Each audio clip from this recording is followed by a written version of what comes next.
Thank you. Our first speaker is Tova Ringland, who will speak about special needs and drugs on campus, followed by Tate Rashid. My name's Tova, and I'm speaking as a special needs mom. My older son has a fetal alcohol spectrum disorder.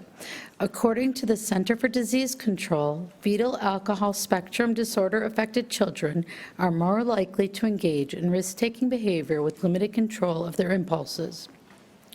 The CDC estimates that up to 5% of school-age children in the United States have a fetal alcohol spectrum disorder. Studies suggest that between 30 to 35% of people with fetal alcohol spectrum disorders have had problems with alcohol and drugs.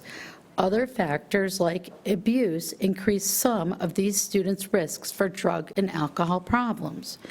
My son has received special education services in Cobb County since he was 3 years old. We were overjoyed when he was accepted into a magnet program for high school. His freshman year, he excelled, and he got straight A's. During his sophomore year in high school, my son's grades began to decline. His behavior at school indicated that he was using drugs at school. He eventually told us that he was able to acquire drugs and use them regularly in his school building.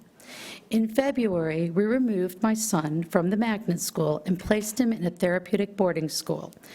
Parents from other schools have shared that many different drugs are also available in their children's Cobb County high 30 seconds. schools. I would strongly suggest that Cobb County schools take measures to remove drugs and other substances from their buildings. Children who are susceptible to problems with drugs and alcohol should not have such an easy time finding and using substances within their buildings. Let me be clear in saying I'm not asking for children to be arrested. I want school to be a safe place for all kids, and I don't want Cobb County School District to be on the news for incidents like students dying Time. from fentanyl overdose, That's like in time. Hartford, Connecticut. Our next speaker is Tate